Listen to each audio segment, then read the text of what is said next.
원균에 이은 두 번째 음모는 외적의 이순신 제거 음모였다. 명갑의 강화 교섭이 실패로 돌아가자 도요토미는 또다시 침략 전쟁을 일으키려 했다. 그러나 다시 전쟁을 하기 위해서는 어떤 방법으로든 사전에 이순신을 몰락시키지 않으면 안 된다고 판단했었다. 이에 고니시는 부하 통역인 간첩 가나메 토끼스라를 내세워 전쟁을 모르는 조선 조정을 흔드는 이간계책을 세웠다. 가나메는 고니시가 강화 공작을 위해 쓴 첩자로 조선에 와서 어리석은 경상 우병사 김경서 혹은 김응서라고도 한다. 경상우병사 김경서를 이용해 조선 조정에 많은 정보를 제공하는 척했다.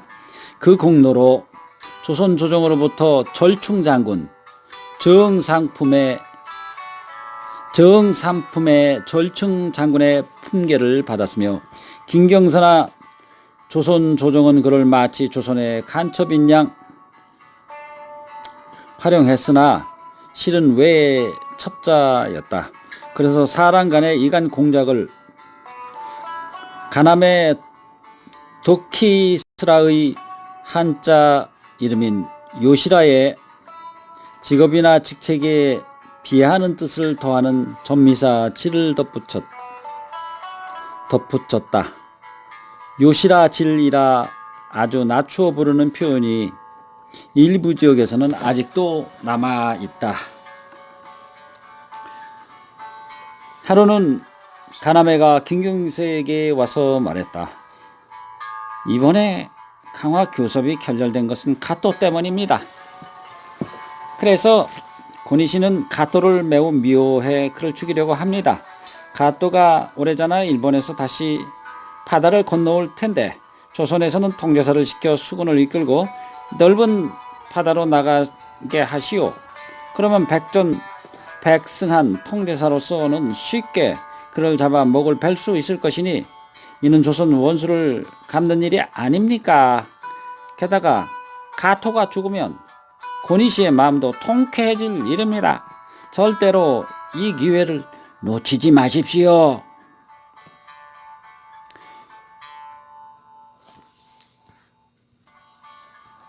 김경서는 이 말을 고지고대로 믿고 권유를 통해 즉시 조정에 보고했다. 윤군수 등 조정 대신들이 호들갑을 떨며 이 기회를 놓쳐서는 안 된다 라고 주장하자 임금은 마침내 이순신에게 출전을 명령했다. 정윤년 1월 21일에는 도원수 권율이 한산도에까지 달려와 꼭 가나메의 말대로 출동하라고 지시했다. 앞에서도 본 바와 같이 당시 조선 조정은 과학적이고 이상적인 전략을 세워서 장수를 취한 것이 아니었다. 적에 대한 감정적 분노와 당위적 명분만 내세워 장수들을 내몰아 쳐왔다. 이 출동 지시도 그와 같은 명령에서 이루어진 것이다. 그러나 이순신은 전쟁 상식으로 간첩의 말은 믿을 게 아니라며 다음과 같이 주장했다. 반드시 적의 간계가 있을 것이요. 우리가 배를 많이 끌고 나가면 적이 모를 리가 없고 적게 끌고 나갔다가는 도리어 역습을 당할 게 불을 보듯 뻔하고 간첩의 말을 믿고 그대로 따를 수는 없는 일이요. 이순신은 조정의 재촉을 받고도 여러 날 동안 출전하지 않았다. 그는 어떻게 이처럼 왕명을 거역하며 출전하지 않을 수 있었을까? 이 일은 이순신의 삶에서 분수령이 되는 큰 사건이었다. 그의 삶을 심층적으로 이해하기 위해 그 원인을 탐색해 볼 필요가 있다. 여태껏 이순신은 조정에서 오는 왕명을 단 한 번도 거역한 적이 없었다. 물길 따라 적을 쳐라. 경상도로 나가 원균과 함께 왜적을 못 지르라는 조정의 명령을 여러 차례 받았지만 언제나 주저하지 않고 출전했다. 전력에 열세 따위는 고려하지도 않았다. 심지어 자신에게 죽음이 다가올 상황에서도 용기 있게 출전해 목숨을 걸고 전신전력으로 싸워 10차례나 기적같은 승리를 거두지 않았던가. 그런 그가 남의 신하된 자로서 어찌 감히 주인의 명령을 어겼을까. 조정에서 결정하고 왕명으로 하달이 되었으니 도우 원수가 직접 전달한 전투 명령을 거역했을 때는 죽음밖에 남는 길이 없다는 사실을 너무도 잘 알고 있었을 텐데 말이다. 그러나 그에겐 분명한 이유가 있었다. 첫째, 그는 도원수로부터 전해받은 왕명의 출처를 신뢰하지 않았다. 그 정보는 우리 힘으로 수집한 게 아니라 적이 제공했다는 이유이다. 적이 주는 정보대로 움직여 우리에게 무슨 득이 있겠는가? 그런데 조정은 이 정보를 그대로 믿고 출전 명령을 내린 것이다. 외의 음모에서 비롯된 정보는 간첩 가남에에서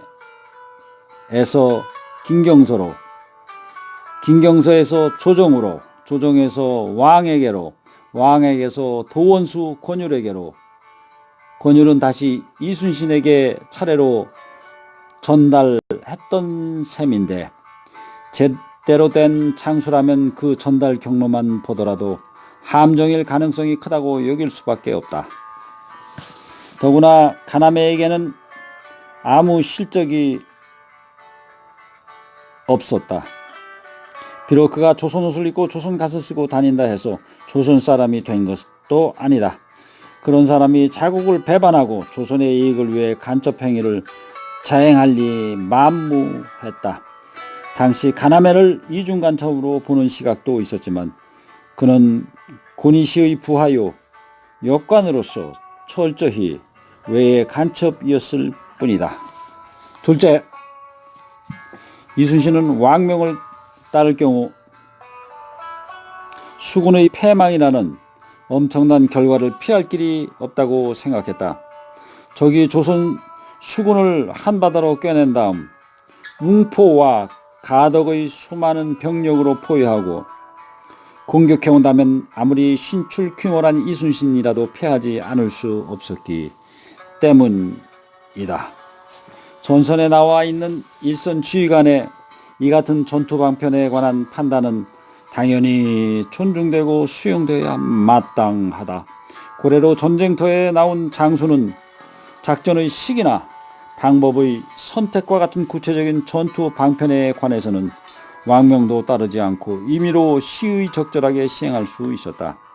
임진년 1592년에 적을 치라는 선조의 유서에도 그러나 천리밖이라 혹시 무슨 뜻밖의 일이 있을 것 같으면 반드시 이에 구애받지 말라고 한 것으로 보아 당시에도 장수에게 이런 재량권이 있었을 것이다.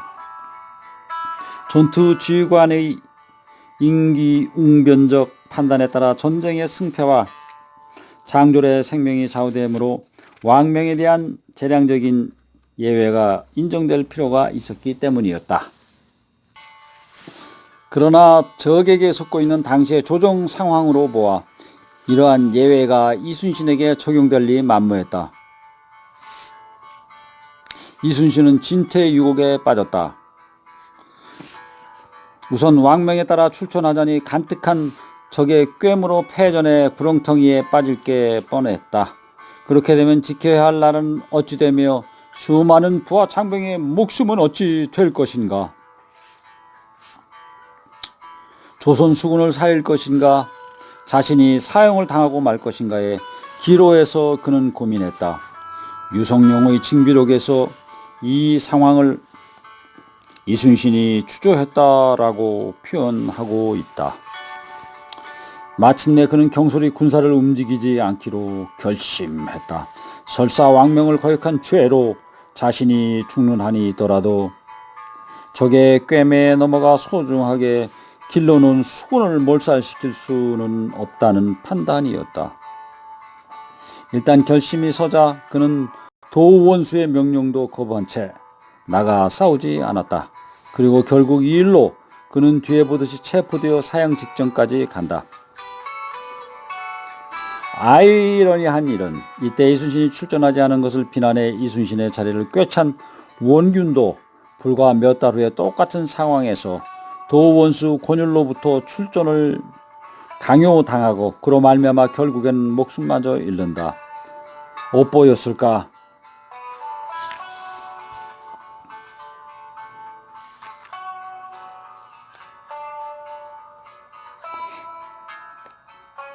각설하고 가토는 통제사에게 출정 명령이 도달하기 전인 14일에 이미 장문포에 도착해 있었다. 그러나 가남에는 김경서에게 와서 가토가 벌써 상륙했습니다.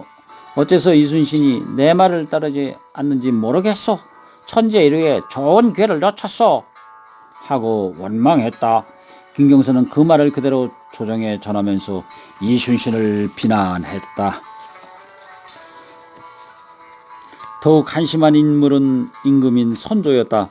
그는 의심스러운 정보를 전해준 외장을 믿으면서도 그 정보가 의심스럽다고 나가 싸우지 않은 자신의 장수는 의심하고 미워했다. 심지어 신하들 앞에서 우리나라 장수가 군의시보다 훨씬 못하다 라는 망언도 서슴지 않았다.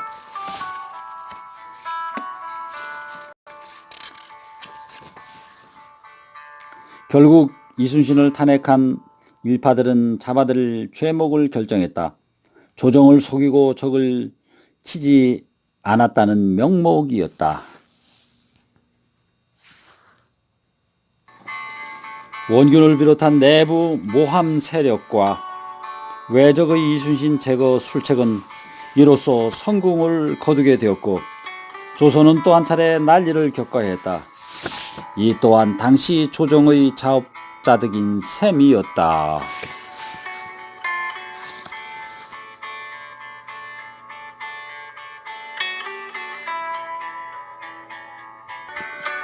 선조가 내려보낸 의금부 도사가 이순신을 재파로 한산도에 이르렀다. 새 통제사가 된 원균도 의금부 도사를 따라 함께 왔다.